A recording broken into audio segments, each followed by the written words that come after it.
In the winter of 1944, a German officer stationed along the Western Front scribbled a warning in his field report that would echo through military archives for decades. The note was simple but chilling. When Canadian forces are identified in your sector, expect aggressive patrolling, limited mercy, and casualties that exceed normal engagement ratios. This was not propaganda crafted in Berlin to demonize the Allies. This was an operational assessment written by a veteran commander who had faced multiple Allied armies and learned to distinguish between them by their tactics, their ferocity, and the fear they inspired in his own men. The German High Command had initially dismissed Canada as little more than Britain's colonial appendage, a junior partner whose contribution would amount to little more than logistical support and token battalions.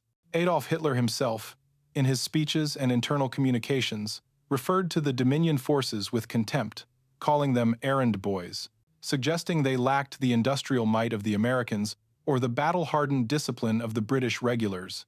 Yet by the middle of the war, that dismissive tone had vanished from German assessments, replaced by a grudging respect tinged with dread. The transformation of Canada from a dismissed backwater to a force that struck terror into Axis hearts did not happen overnight. It was forged in the brutal crucible of modern warfare, shaped by years of relentless training, tactical innovation, and a unique national psychology that blended British discipline with a raw frontier toughness. Unlike the conscript armies that filled the ranks of many Allied nations, the Canadian Corps was composed largely of volunteers, men who had chosen to cross an ocean and fight in a war that, for many, seemed distant and abstract. These were farmers, loggers, miners, and factory workers from a vast and unforgiving landscape, individuals accustomed to hardship and self-reliance. They brought with them not just physical endurance, but a fierce pride in proving that their young nation could stand shoulder to shoulder with the great powers of the world. This mentality, coupled with rigorous preparation, would make them one of the most effective and feared formations on the Western Front. To understand why the Germans came to fear the Canadians more than other Allied forces, one must first grasp the hierarchy of dread that existed in the minds of Axis soldiers. The Americans represented overwhelming material superiority, an avalanche of tanks, planes, and artillery that could flatten defenses through sheer industrial output. The British embodied endurance and methodical professionalism, a disciplined war machine that could grind forward despite staggering losses. But the Canadians occupied a different psychological space. They were seen as shock troops, aggressive to the point of recklessness, willing to take risks that more cautious commanders would avoid, and capable of extraordinary violence when provoked. German intelligence reports noted that Canadian units were more likely to launch night raids, more prone to close-quarters combat, and less inclined to take prisoners under certain circumstances. This reputation was not entirely undeserved, and it was cultivated both by the tactics the Canadians employed and by the rumors and atrocities that spread through the grapevine of trench warfare. The roots of this ferocity can be traced back to the early years of the war, when Canadian forces first arrived in Europe and faced the grim reality of industrial slaughter.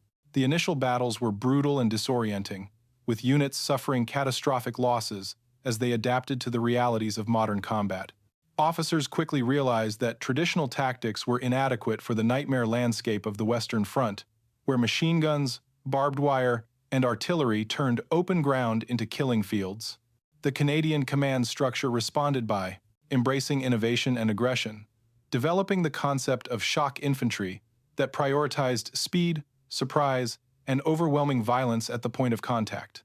Soldiers were trained to move quickly through no man's land, to use grenades and bayonets with ruthless efficiency, and to press forward even when faced with overwhelming odds. This doctrine was reinforced by a culture that celebrated toughness and disdained weakness, creating units that were as feared by their enemies as they were respected by their allies. By the time the propaganda machine in Berlin began crafting narratives about colonial troops, the reality on the ground had already diverged sharply from the story being told to the German people. Hitler's speeches painted the Canadians as hapless auxiliaries, cannon fodder sent to die for British imperial ambitions. But in the trenches and command bunkers of the Wehrmacht, officers were quietly circulating reports that told a very different story. These men had seen Canadian units break through fortified positions that had held against multiple assaults, had witnessed the aftermath of night raids where entire German platoons were wiped out, and had heard the whispered accounts of prisoners who spoke of an enemy that seemed to fight with a personal fury that transcended military discipline. The disconnect between propaganda and reality would only widen as the war progressed, until the moment when German soldiers, battered and exhausted, would find themselves surrendering to the very forces their Führer had mocked as errand boys. The transformation of Canadian forces into a feared fighting machine did not begin on the battlefields of Europe, but in the harsh training camps scattered across Britain and Canada itself. When the first waves of volunteers arrived in England in the early months of the war, they were enthusiastic but largely unprepared for the realities of mechanized warfare. The Canadian command recognized this gap immediately, instituted a training regimen that was among the most rigorous in the Allied forces. Unlike many armies that rushed recruits to the front after a few weeks of basic instruction, the Canadians spent months, sometimes years, drilling their men in tactics that emphasized aggression, initiative, and adaptability. Live fire exercises were conducted under conditions that simulated the chaos of actual combat, with artillery shells exploding overhead and instructors shouting orders through the smoke and noise. Soldiers were taught to navigate trench systems, to clear bunkers with grenades and bayonets, and to fight effectively in close quarters where hesitation meant death. The philosophy behind this training was shaped by the lessons of the First World War, where Canadian forces had earned a formidable reputation at battles such as Vimy Ridge. Veterans of that earlier conflict understood that success in trench warfare required a specific mindset, one that combined discipline with a Defliegdat, willingness to take calculated risks. The officers who designed the Second World War training programs drew heavily on these experiences, creating a doctrine that prioritized shock tactics and rapid assaults. Soldiers were conditioned to think of themselves as elite troops, the tip of the spear that would break through enemy lines and create opportunities for follow-on forces. This psychological conditioning was reinforced by a fierce national pride, a collective desire to prove that Canada was not merely a British colony but a nation capable of standing on its own in the crucible of global conflict. The result was a corps that arrived in the combat theaters of Europe with a reputation that preceded them and a determination to live up to it. The first major test of this training came in the disastrous raid on Dieppe in August of 1942. The operation was intended as a large-scale amphibious assault on a heavily fortified French port, a rehearsal for the eventual invasion of occupied Europe. Canadian forces made up the bulk of the attacking troops, and they were met with a firestorm of German resistance. Machine gun nests, artillery positions, and obstacles turned the beaches into a slaughterhouse. Within hours, the assault had collapsed, leaving thousands of Canadian soldiers dead, wounded, or captured.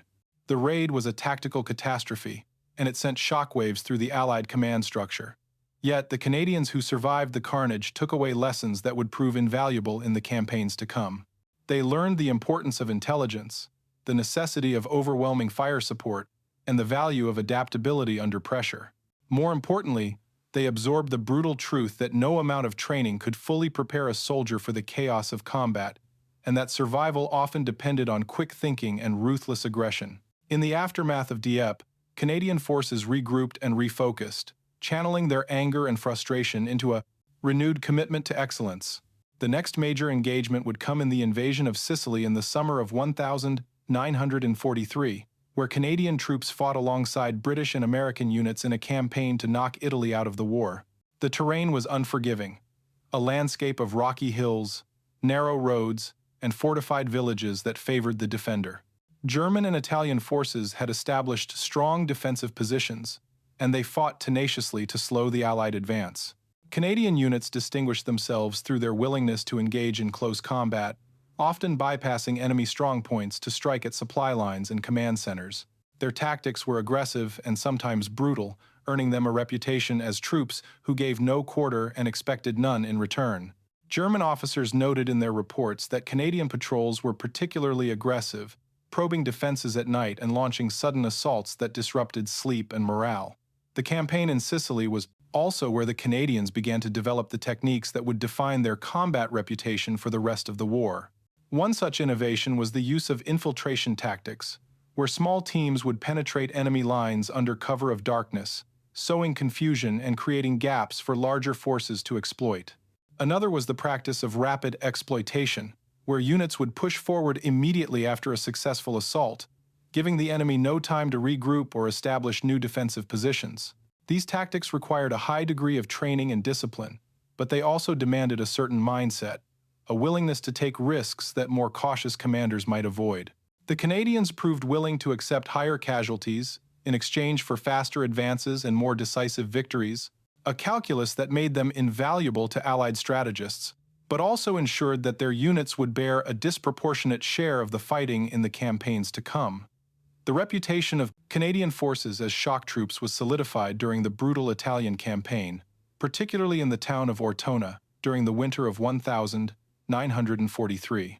The battle for Ortona would become a defining moment in Canadian military history, a week-long street fight that demonstrated both the tactical ingenuity and the savage determination of the Canadian Corps. The town itself was a medieval warren of narrow streets and stone buildings, a defender's paradise where every corner could hide a machine gun nest and every structure could be turned into a fortress.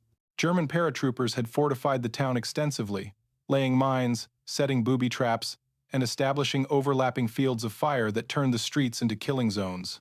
Canadian commanders quickly realized that conventional tactics would result in unacceptable casualties, so they improvised a new method of urban warfare that would later be studied by military academies around the world.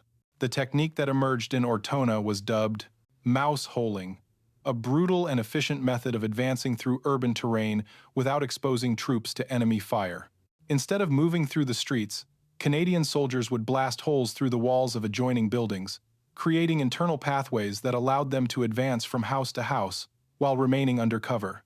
Explosive charges, pickaxes, and even sledgehammers were used to breach walls, and once inside, soldiers would clear each room with grenades and automatic fire before moving to the next structure. The fighting was intimate and terrifying, with combat often taking place at arm's length in darkened rooms filled with dust and smoke. German defenders fought with desperate tenacity, but the Canadian advance was relentless, grinding forward building by building, block by block, until the town was in Allied hands. The cost was staggering, with casualties mounting daily, but the victory at Ortona proved that Canadian forces could adapt to any environment and overcome even the most fortified positions. The lessons learned in Ortona would be applied repeatedly as Canadian forces pushed up the Italian peninsula, facing a succession of defensive lines that the Germans had established to slow the Allied advance. Each river crossing, each mountain pass, became another test of endurance and tactical skill. The Canadians excelled in these conditions, their training and mindset ideally suited to the grinding attritional warfare that characterized the Italian campaign. They developed a reputation for being willing to take on the toughest assignments, the frontal assaults and river crossings that other units might balk at. This willingness came at a price, with casualty rates in Canadian units often exceeding those of neighboring formations, but it also earned them the respect of both allies and enemies. German intelligence reports from this period frequently mention Canadian units by name, noting their aggressiveness and warning field commanders to expect determined resistance when facing them. As the Italian campaign dragged on into 1944, the focus of the Allied effort shifted northward to France, where preparations were underway for the massive amphibious invasion that would open a second front in Western Europe. Canadian forces were pulled out of Italy and redeployed to Britain, where they would train for their role in Operation Overlord, the D-Day landings. The experience gained in Sicily and Italy proved invaluable during this preparation phase. Canadian officers knew what worked and what did not, and they drilled their men accordingly. The emphasis remained on speed, aggression, and adaptability. But now these qualities would be applied in the context of a massive combined arms operation involving thousands of ships, planes, and vehicles. The Canadians were assigned to Juno Beach, one of the 5 landing zones along the Normandy coast, and they approached the mission with a grim determination born of hard-won experience. On the morning of the 6th of June 1944, Canadian troops stormed ashore at Juno Beach under heavy fire from German defensive positions. The initial assault was chaotic and bloody, with landing craft hung up on underwater obstacles and soldiers cut down by machine gun fire as they waded through the surf. Yet the Canadians pressed forward with the same relentless aggression that had characterized their previous battles. Within hours, they had secured their beachhead and begun pushing inland, moving faster and farther than any other Allied formation on D-Day. By nightfall, Canadian units had advanced nearly 10 kilometers from the beach, linking up with British forces and establishing a solid foothold in occupied France. The success at Juno Beach was a testament to the training, leadership, and sheer determination of the Canadian Corps, and it set the stage for the brutal fighting that would follow as the Allies battled their way through the hedgerows and villages of Normandy. The weeks following, the D-Day landings were among the most brutal of the entire war, as Allied forces struggled to break out of the Normandy beachhead against fierce German resistance. The terrain itself was a nightmare, a patchwork of small fields separated by thick hedgerows that provided perfect cover for defenders and turned every advance into a series of small, vicious firefights. German forces had established strong defensive positions throughout the region, and they fought with the desperation of men who knew that defeat meant the loss of France and the eventual invasion of the German homeland. In this environment, the Canadian Corps found itself repeatedly thrust into the most difficult and dangerous assaults, tasked with breaking through fortified lines and clearing towns that had been turned into strongpoints. The battle for the city of Caen became the focal point of Canadian efforts in Normandy, a grinding siege that would last for weeks and claim thousands of lives. Caen was a strategic prize, a transportation hub that controlled access to the interior of France. British and Canadian forces had hoped to capture the city on D-Day itself, but determined German resistance had stalled the advance. As the days turned into weeks, the city became a fortress, ringed by defensive positions manned by elite SS divisions and supported by heavy artillery and tank formations. The fighting around Caen was some of the most intense of the entire Normandy campaign, with attacks and counterattacks surging back and forth across the same bloody ground. Canadian units distinguished themselves through their willingness to press forward under withering fire, often advancing when other formations had been stopped cold. The tactics developed in Italy, the emphasis on speed and aggression, proved effective in the close terrain around Caen, but they also resulted in horrific casualties. Entire battalions were shattered in a matter of hours, their ranks decimated by machine gun fire, artillery, and the lethal accuracy of German tank guns. The brutality of the fighting around Caen also contributed to the darkening of the Canadian reputation for ferocity and ruthlessness.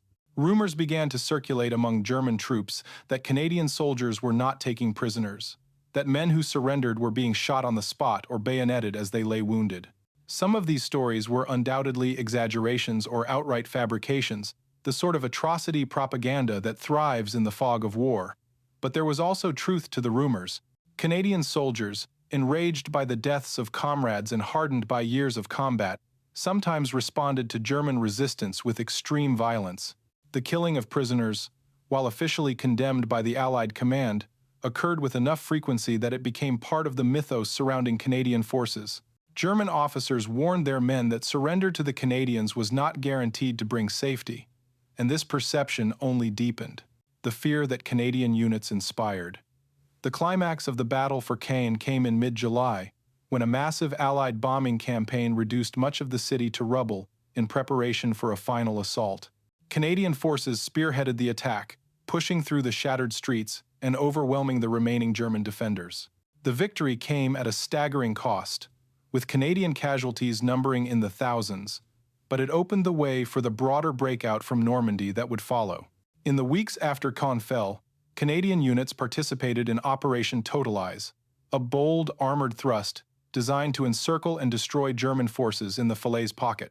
The operation was a complex, combined arms maneuver that required precise coordination between infantry, tanks, and artillery, and the Canadians executed it with a skill that impressed even their most critical observers. The Falaise Pocket became a killing ground, with thousands of German soldiers trapped and annihilated as they attempted to escape the Allied noose. As the summer of 1944 gave way to autumn, Canadian forces found themselves advancing rapidly across France and into Belgium, pursuing a retreating but still dangerous German army. The speed of the advance created new challenges, as supply lines stretched thin and units found themselves isolated and vulnerable to counterattack. Yet the Canadians adapted, using their now legendary aggression to keep the enemy off balance and prevent the establishment of new defensive lines. They liberated towns and cities with a speed that stunned both civilians and military observers, and they did so while maintaining a level of combat effectiveness that had become the hallmark of their operations. By the time they reached the Scheldt estuary in the autumn of 1944, Canadian forces had established themselves as one of the premier fighting formations in the Allied order of battle, a reputation that would be tested once more in the brutal battles to come. The Battle for the Scheldt estuary in the autumn of 1944 would become one of the most grueling and overlooked campaigns of the entire war. A brutal struggle fought in conditions that tested the limits of human endurance. The estuary was a vital strategic objective, controlling access to the port of Antwerp, which the Allies desperately needed to supply their advancing armies. German forces, recognizing the importance of the position, had flooded large sections of the lowlands and established defensive positions on high ground and fortified islands. The terrain was a nightmare, a landscape of mud, water, and exposed polders where infantry had to wade through chest-deep water under fire from entrenched machine guns and artillery. Canadian forces were given the task of clearing the estuary, and they approached the mission with the same grim determination that had characterized their previous battles. The fighting in the Scheldt was unlike anything the Canadians had faced before. This was not the urban warfare of Ortona or the hedgerow battles of Normandy, but a slow, grinding advance through a landscape that seemed designed to kill. Soldiers fought waist-deep in freezing water, unable to dig proper defensive positions, exposed to the elements and to enemy fire. Artillery shells exploded in the mud, sending up geysers of filthy water and shrapnel. Tanks and other vehicles were useless in the flooded fields, so the infantry had to advance on foot, carrying heavy equipment and ammunition through conditions that sapped strength and morale. German defenders, dug in on elevated positions, had clear fields of fire and used them to devastating effect. Casualties mounted steadily, day after day, as Canadian units pushed forward meter by meter, clearing bunkers and pillboxes one at a time. The human cost of the Scheldt campaign was staggering. Thousands of Canadian soldiers were killed, wounded, or incapacitated by disease and exposure.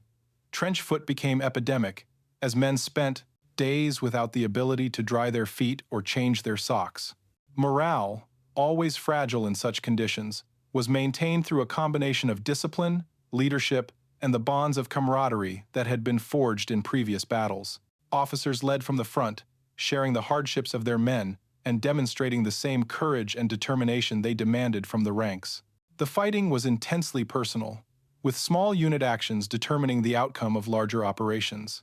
Squads and platoons operated with a high degree of independence, using initiative and aggression to overcome obstacles that would have stopped less experienced troops. Despite the horrific conditions, Canadian forces succeeded in clearing the Scheldt estuary by early November, opening the port of Antwerp to Allied shipping and ensuring that the advance into Germany could continue. The victory was celebrated by the Allied command, but for the soldiers who had fought in the mud and water, the cost was almost too high to bear. Entire battalions had been reduced to shadows of their former strength, and the psychological toll of the campaign would linger long after the guns fell silent. Yet the success at the Scheldt reinforced the Canadian reputation as troops who could be relied upon to accomplish the impossible, no matter the cost. German intelligence reports from this period reflect a grudging admiration for the tenacity and skill of the Canadian Corps, noting that even under the most adverse conditions, Canadian units maintained their offensive spirit and continued to press forward. As winter set in and the front lines solidified, Canadian forces were given a brief respite, a chance to rest, refit, and absorb replacements to make up for the losses suffered in the preceding months.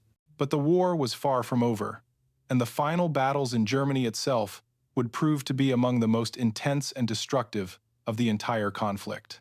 Canadian units would be called upon once more to spearhead assaults on fortified positions, to cross rivers under fire, and to clear towns and cities defended by fanatics and diehard Nazis. The lessons learned in Sicily, Italy, Normandy, and the Scheldt would be applied one last time as the Allies closed in on the heart of the Third Reich, and the Canadians would prove once again that they were among the most effective and feared formations in the Allied arsenal. The final phase of the war in Europe saw Canadian forces driving deep into Germany itself, participating in the liberation of the Netherlands and the destruction of the last organized German resistance in the West. The fighting in the Netherlands held particular significance for the Canadians, as the Dutch population had suffered terribly under Nazi occupation and greeted their liberators with an outpouring of gratitude and emotion that moved even the most hardened veterans. Yet the battles to liberate Dutch cities and towns were no less brutal than those that had come before.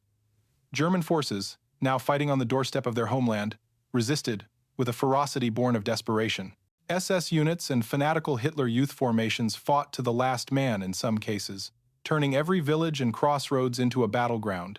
Canadian tactics in the final months of the war evolved to reflect the changing nature of the conflict. With German forces in full retreat and the end of the war in sight, the emphasis shifted from breakthrough operations to rapid exploitation and the encirclement of enemy formations. Canadian armored units pushed forward aggressively, bypassing strong points and driving deep into German-held territory to cut off escape routes and prevent the establishment of new defensive lines. Infantry followed close behind, clearing towns and securing supply lines, mopping up pockets of resistance that had been bypassed in the initial advance. The pace of operations was exhausting, with units moving and fighting almost continuously for days or weeks at a time, but the Canadians maintained their effectiveness even as exhaustion and casualties took their toll. One of the most striking aspects of the final campaign was the contrast between the ferocity of the fighting and the humanity displayed by Canadian soldiers toward liberated populations.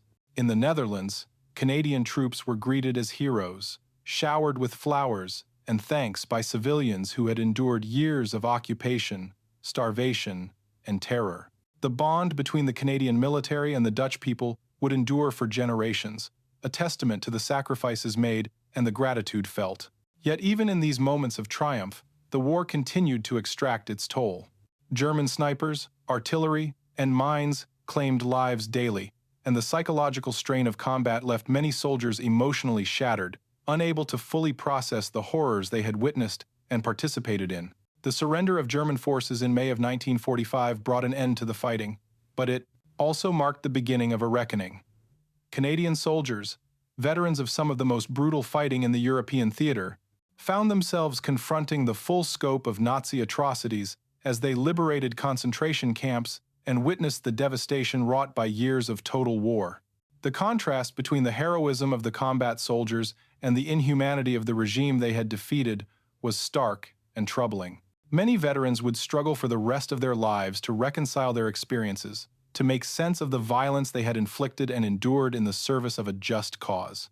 The ferocity and ruthlessness that had made the Canadian Corps so effective in combat also left deep scars, psychological wounds that would not heal easily. The final act of the war saw thousands of German soldiers surrendering to Canadian forces, choosing to give themselves up to troops they had once been told to fear and despise. The irony was not lost on anyone. Hitler's propaganda machine had dismissed the Canadians as colonial errand boys, insignificant auxiliaries, unworthy of respect. Yet here, at the end, it was to these same Canadians that German soldiers turned in the hope of survival and humane treatment. The surrender scenes were often chaotic and emotional, with exhausted German troops laying down their weapons and raising their hands, while Canadian soldiers, equally exhausted, processed them with a mixture of relief, contempt, and professional detachment. The war had come full circle, and the underestimated force had proven its worth in the most definitive way possible. The aftermath of the war revealed the true cost of the Canadian contribution to the Allied victory. Over the course of 6 years, more than 1 million Canadians had served in the armed forces, an extraordinary proportion of the nation's population. Of these, tens of thousands had been killed, and many more had been wounded or psychologically damaged by their experiences. The casualty rates in Canadian combat units were among the highest in the Allied forces, a reflection of the aggressive tactics and dangerous assignments that had defined their role in the war. For a nation of fewer than 12 million people, the losses were devastating, touching nearly every community and family. The soldiers who returned home were changed men, marked by the violence they had witnessed and inflicted, struggling to reintegrate into a society that could never fully understand what they had endured. The reputation that Canadian forces had earned on the battlefield was a source of national pride, but it was also a burden. The image of the Canadian soldier as a ruthless shock trooper, willing to take no prisoners and fight with savage intensity, was at odds with the peaceable, self-effacing national identity that many Canadians preferred to cultivate. Veterans found themselves celebrated for their heroism while also being quietly feared or misunderstood by civilians who could not reconcile the gentlemen they knew with the warriors they had become. This disconnect would contribute to the isolation and alienation that many veterans felt in the post-war years, as they struggled with physical injuries, psychological trauma, and the challenge of finding meaning in a world that had moved on from the war that had consumed their youth. The German perception of Canadian forces, documented in captured intelligence reports and post-war interrogations, provides a fascinating counterpoint to the Allied narrative. German officers and soldiers consistently described Canadian units as among the most dangerous they faced, noting their aggressive patrolling, their willingness to engage in close combat, and their reputation for taking few prisoners. Some German accounts bordered on mythology, attributing superhuman qualities to Canadian soldiers and exaggerating their numbers and capabilities. Yet the core of these accounts was rooted in genuine experience. Canadian units had repeatedly demonstrated their ability to break through fortified positions, to fight effectively in the most adverse conditions, and to maintain their offensive spirit even when exhausted and bloodied. The question of war crimes and atrocities committed by Canadian forces remains a sensitive and complex issue. There is documented evidence that Canadian soldiers, on multiple occasions, killed prisoners of war or wounded enemy combatants rather than taking them into custody. These acts were sometimes motivated by rage, sometimes by practical considerations in the heat of battle, and sometimes by a calculated effort to terrorize the enemy and enhance the reputation for ruthlessness. The Canadian Military Command officially condemned such behavior, but enforcement was inconsistent, and many incidents were never investigated. The legacy of the Canadian military contribution to the Second World War extends far beyond the battlefield. The war transformed Canada from a dominion within the British Empire to a fully independent nation with a distinct identity and voice in international affairs. The sacrifices made by Canadian soldiers earned the country a seat at the table of victorious powers, and the reputation for military effectiveness established during the war would shape Canadian defense policy for decades to come. The transformation of Canadian military doctrine during the Second World War offers important lessons for understanding how armies adapt and evolve under the pressure of combat. At the beginning of the war, Canadian forces were largely untested, equipped with outdated weapons and trained in tactics that had been developed during the First World War. By the end of the conflict, they had become one of the most innovative and effective formations in the Allied arsenal. Pioneers in urban warfare, combined arms operations, and the use of aggressive shock tactics. This evolution was driven by a combination of factors: the harsh lessons learned in early battles, the willingness of Canadian commanders to embrace new ideas, and the unique national characteristics that shaped the Canadian approach to warfare. One of the key factors in Canadian success was the emphasis on initiative and adaptability at all levels of command. Unlike some armies that relied on rigid hierarchies and centralized control, Canadian forces encouraged junior officers and even non-commissioned officers to make independent decisions based on the situation at hand. This decentralized approach allowed Canadian units to react quickly to changing circumstances, to exploit opportunities as they arose, and to maintain momentum even when communications with higher command were disrupted. The emphasis on individual initiative was reinforced by training that stressed problem-solving and creativity, preparing soldiers to think for themselves rather than simply follow orders. Another critical element was the Canadian willingness to learn from both success and failure. The disaster at Dieppe, while a tactical defeat, provided valuable lessons that were incorporated into subsequent operations. The innovations developed in Ortona, such as mouse holing, were systematically studied and disseminated throughout the Canadian Corps, becoming standard practice in urban combat. Similarly, the tactics used in the Scheldt campaign were refined and improved based on after-action reports and the experiences of frontline soldiers. This culture of continuous improvement allowed Canadian forces to stay ahead of their adversaries and to maintain their effectiveness even as the nature of the war evolved. The relationship between Canadian forces and their British and American allies was complex and sometimes fraught with tension. Canadian commanders chafed under British leadership, frustrated by what they perceived as outdated tactics and a willingness to accept unnecessary casualties. Yet the Canadians also benefited from British logistical support, intelligence, resources, and coordination with other Allied forces. The relationship with the Americans was characterized by mutual respect but also by competition and occasional friction. Despite these tensions, the overall cooperation between Allied forces was remarkably effective. The German response to Canadian tactics evolved over the course of the war, reflecting a growing awareness of the threat posed by these forces. By the final year of the war, German forces had developed specific countermeasures designed to blunt Canadian aggression, including the use of well-concealed strongpoints, extensive mining, and the deployment of elite units to oppose Canadian advances. Yet even these measures proved insufficient to stop the Canadian momentum. The story of the Canadian Corps in the Second World War raises profound questions about the nature of military effectiveness and the human cost of combat excellence. The factors that made Canadian forces so formidable, their aggression, their willingness to take risks, their reputation for ruthlessness, were the same qualities that led to extraordinarily high casualty rates and long-term psychological damage. The soldiers who served in Canadian units paid a heavy price for their effectiveness, and many would argue that the cost was too high. Yet from a purely military standpoint, the Canadian contribution to the Allied victory was immense and arguably irreplaceable. Time and again, Canadian forces were called upon to undertake the most difficult and dangerous missions, to break through defenses that had held against repeated assaults, to advance when other units had been stopped. The psychological impact of combat on Canadian soldiers is a subject that has received increasing attention from historians and medical professionals in recent decades. Many veterans of the Canadian Corps suffered from what is now recognized as post-traumatic stress disorder, a condition that was poorly understood and inadequately treated in the years immediately following the war. Symptoms included nightmares, flashbacks, emotional numbness, and difficulty maintaining relationships. Some veterans turned to alcohol or other substances to cope with their trauma, while others withdrew from society, unable to reconcile their wartime experiences with the demands of peacetime life.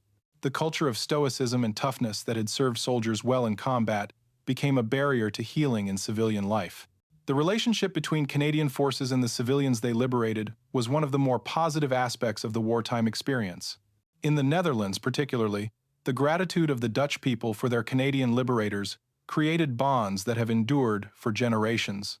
Dutch families adopted Canadian war graves, tending them with care and ensuring that the sacrifices of Canadian soldiers were never forgotten. Annual commemorations and pilgrimages to Canadian war cemeteries in the Netherlands have become traditions, expressions of a debt that the Dutch people feel can never be fully repaid. For Canadian veterans, the warmth and appreciation of the Dutch provided a measure of validation, a reminder that their sacrifices had achieved something meaningful and lasting. The question of how Canada should remember and honor its wartime service has evolved over the decades since 1945. In the immediate post-war period, there was a tendency to emphasize heroism and sacrifice while downplaying the more troubling aspects of the Canadian wartime experience.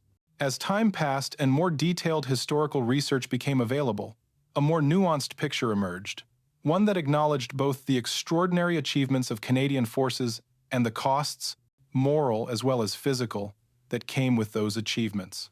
The story of how Hitler's propaganda dismissed Canada as Britain's errand boy, only to see German troops surrendering to Canadian forces en masse by the end of the war, serves as a powerful reminder of the dangers of underestimating adversaries. The Nazi regime's contempt for the Dominion forces was rooted in ideology that dismissed democracies as weak and incapable of matching totalitarian states. As the guns fell silent in May of 1945, and the Canadian Corps began the long process of demobilization and return home, the men who had fought from Sicily to the Netherlands carried with them memories that would never fade. They had witnessed humanity at its worst and its best, had participated in acts of extraordinary courage and occasional cruelty, and had seen their comrades die in numbers that seemed incomprehensible. The transition from warrior to civilian was jarring and often painful. Soldiers who had spent years living in a world where survival depended on quick reflexes, aggression, and the ability to kill, found themselves thrust back into a society that valued gentleness, patience, and conformity. Many struggled to make this adjustment, finding civilian life dull and meaningless after the intensity of combat.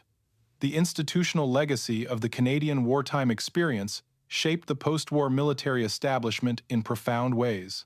The lessons learned in combat were codified in training manuals, tactical doctrines, and institutional memory. The Canadian military of the Cold War era would draw heavily on the experiences of the Second World War, emphasizing the same qualities of aggression, adaptability, and professionalism that had made the wartime Canadian Corps so effective. Veterans of the war played key roles in shaping the post-war military, bringing their hard-won knowledge to bear in training the next generation of soldiers. The broader impact of the war on Canadian society was equally profound. The conflict accelerated industrialization, brought women into the workforce in unprecedented numbers, and created a generation of veterans whose expectations and experiences would reshape Canadian politics and culture.